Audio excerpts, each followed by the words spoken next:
Adrian segera menyalakan proyektor itu. Seketika, dinding kamar Elena dipenuhi oleh proyeksi gambar hitam putih yang buram, rekaman CCTV. Apa sebenarnya yang terjadi? Mari kita dengarkan ceritanya dari awal. Ruang makan itu terasa lebih dingin dari biasanya.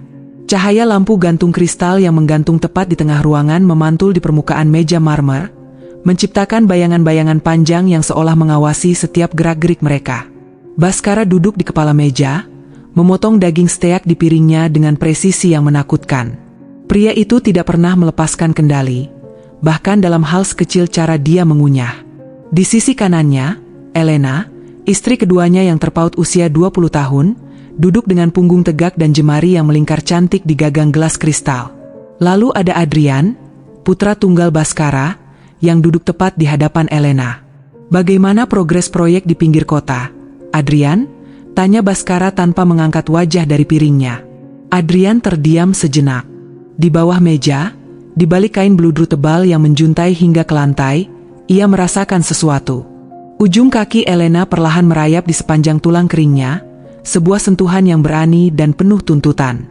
Semuanya sesuai jadwal, Pak, jawab Adrian, suaranya sedikit lebih berat dari biasanya. Ia berusaha keras menjaga ekspresi wajahnya agar tetap datar di bawah tatapan tajam ayahnya. Baskara akhirnya mendongak, matanya yang kelabu menatap Adrian, lalu beralih ke Elena. Kau pendiam sekali malam ini, sayang.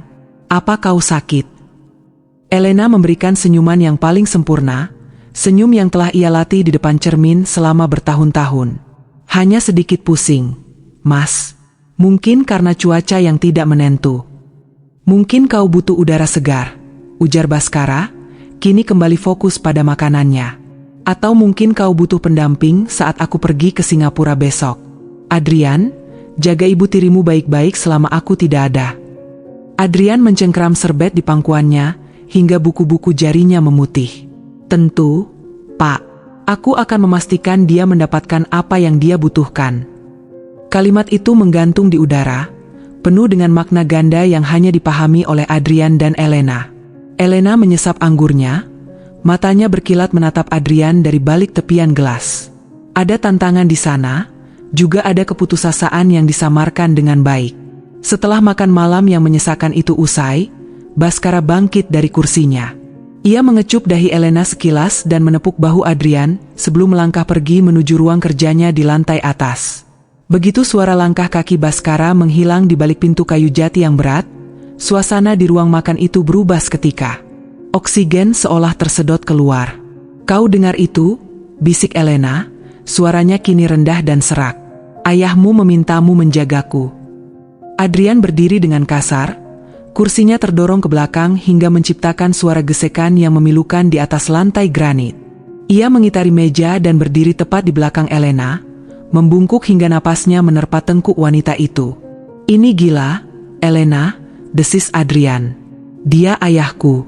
Dan kau adalah jebakan yang dia pasang di rumah ini. Elena berbalik, menatap Adrian dengan mata yang mulai berkaca-kaca, namun ada seringai tipis di sudut bibirnya.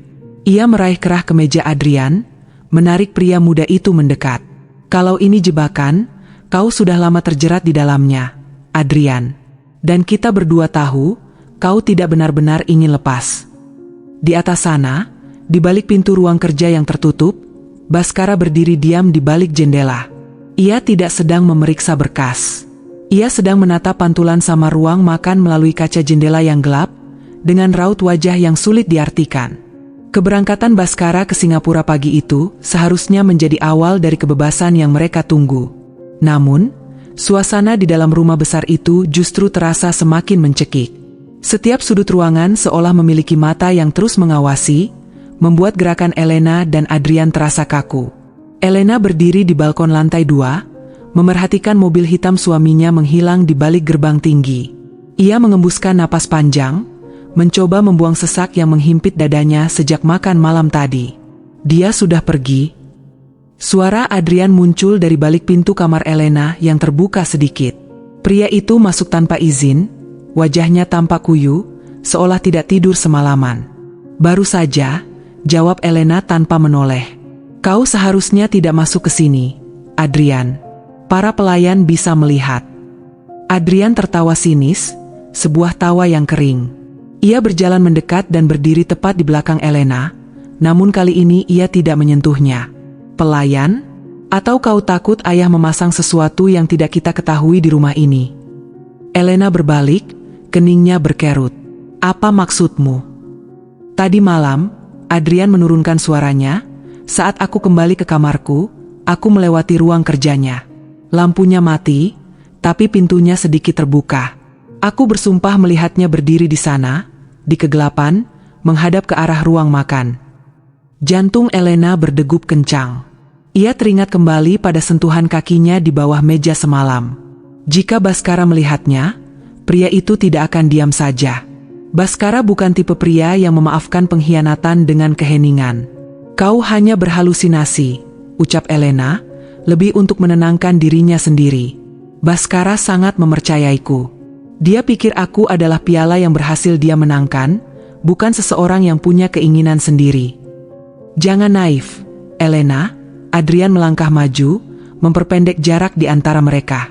Ia meraih pergelangan tangan Elena, mencengkeramnya cukup kuat hingga wanita itu meringis. Ayahku membangun kerajaan bisnisnya dengan menghancurkan orang lain. Kau pikir dia tidak bisa membaca apa yang terjadi di bawah atap rumahnya sendiri? Elena menepis tangan Adrian. Matanya berkilat marah sekaligus takut. Lalu apa maumu? Kau ingin kita berhenti? Setelah semua janji yang kau ucapkan di belakangnya? Adrian terdiam. Matanya menatap bibir Elena, lalu beralih ke kalung berlian yang melingkar di leher wanita itu, pemberian ayahnya. Konflik batin terpancar jelas di wajahnya. Ia membenci ayahnya, namun ia juga membenci dirinya sendiri, karena menginginkan milik ayahnya. Tiba-tiba, suara ketukan di pintu kamar mengejutkan mereka. Nyonya, ada paket untuk Bapak. Tapi katanya harus segera dibuka karena isinya penting. Suara asisten rumah tangga mereka terdengar dari balik pintu.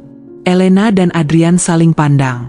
Elena merapikan pakaiannya sejenak sebelum membuka pintu. Di depan sana, pelayan itu menyodorkan sebuah kotak kayu kecil yang elegan tanpa alamat pengirim yang jelas. Dengan tangan gemetar, Elena membuka kotak itu di depan Adrian. Di dalamnya tidak ada dokumen bisnis.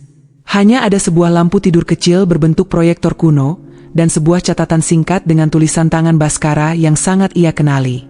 Untuk istriku tercinta dan putraku yang berbakti. Kadang, kegelapan menunjukkan apa yang tidak bisa dilihat oleh cahaya. Selamat menikmati kesepian kalian. Adrian segera menyalakan proyektor itu. Seketika, dinding kamar Elena dipenuhi oleh proyeksi gambar hitam putih yang buram, rekaman CCTV dari sudut tersembunyi di ruang makan semalam. Di sana, terekam jelas gerakan kaki Elena yang merayap di kaki Adrian, dan bagaimana Adrian menatap Elena dengan penuh gairah saat Baskara masih duduk di sana. Elena menutup mulutnya dengan tangan, wajahnya sepucat kertas. Rekaman itu berakhir tepat saat Baskara berpamitan naik ke atas. Dia tahu, bisik Adrian, suaranya bergetar. Dia tahu semuanya. Tepat saat itu, ponsel di saku Adrian bergetar. Sebuah pesan singkat masuk dari nomor ayahnya. Aku meninggalkan hadiah lainnya di laci meja kerjaku. Bukalah, Adrian. Itu adalah warisan yang sebenarnya untukmu. Ruang kerja Baskara terasa seperti liang kubur yang dingin. Aroma tembakau dan kayu tua yang biasanya terasa megah, kini justru memuakan bagi Adrian. Di belakangnya, Elena berdiri mematung di ambang pintu, tidak berani melangkah masuk ke dalam teritori pria yang baru saja mereka sadari adalah seorang pemangsa yang sedang bermain-main. Adrian mendekati meja jati besar itu. Tangannya gemetar saat menarik laci tengah yang tidak terkunci. Di dalamnya, tidak ada tumpukan uang atau sertifikat tanah. Hanya ada sebuah map coklat kusam dan sebuah pistol revolver tua milik kakeknya yang sudah dikosongkan pelurunya. Adrian membuka map itu. Isinya adalah dokumen medis dan sebuah surat pernyataan. Apa itu? Tanya Elena dengan suara yang hampir habis. Adrian membaca baris demi baris dengan mata yang membelalak. Hasil tes DNA dan surat diagnosa dokter. Adrian menoleh ke arah Elena dengan tatapan kosong. Ayah sudah tahu sejak 10 tahun lalu bahwa dia mandul akibat kecelakaan lama. Dia tahu aku bukan anak kandungnya. Elena tersentak mundur hingga punggungnya membentur bingkai pintu. Apa? Ibuku berselingkuh, dan ayah mengetahuinya. Dia membesarkanku hanya untuk satu tujuan. Melihat apakah aku akan mengulangi dosa yang sama dengan ibuku. Suara Adrian bergetar hebat. Dia menungguku mengkhianatinya, Elena. Dia membiarkanmu masuk ke rumah ini sebagai ujian terakhir bagiku. Dan kita masuk ke jebakan itu dengan sukarela. Adrian membalik lembar terakhir di dalam map. Ada sebuah foto lama ibunya yang sedang menangis, dan di baliknya tertulis sebuah pesan terakhir dari Baskara. Darah pengkhianat tetaplah darah pengkhianat. Aku tidak pernah pergi ke Singapura. Aku hanya ingin melihat seberapa cepat kalian akan merayakan kepergianku di tempat tidurku sendiri. Sekarang, rumah ini sudah dikepung pengacara. Kalian tidak akan mendapatkan sepeser pun.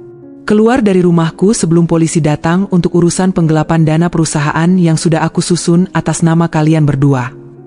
Elena jatuh terduduk di lantai granit yang dingin. Semua kemewahan yang ia kejar, gaun sutra, berlian di lehernya, dan janji-janji Adrian, menguap begitu saja. Ia menyadari bahwa ia hanyalah alat bagi Baskara untuk menghancurkan putra yang tidak pernah ia inginkan. Di kejauhan, suara sirine polisi mulai terdengar mendekat, membelah kesunyian halaman rumah yang luas itu. Adrian melihat ke arah pistol kosong di atas meja, lalu ke arah Elena yang terisak di lantai. Tidak ada lagi gairah, tidak ada lagi cinta terlarang. Yang tersisa hanyalah rasa malu yang amat dalam. Mereka adalah dua orang asing yang terjepit di antara balas dendam seorang pria tua yang sakit hati. Baskara benar-benar telah memenangkan sandiwara ini. Ia tidak hanya menghancurkan hubungan mereka, ia menghancurkan masa depan mereka tanpa perlu mengotori tangannya sendiri. Adrian berjalan melewati Elena tanpa sepatah kata pun, menuju pintu depan untuk menyerahkan diri pada kehancuran yang sudah menanti. Di atas meja kerja yang ditinggalkan, foto keluarga mereka yang tampak sempurna masih berdiri tegak, memantulkan senyum palsu yang kini telah pecah menjadi ribuan kepingan tak berarti. Tamat.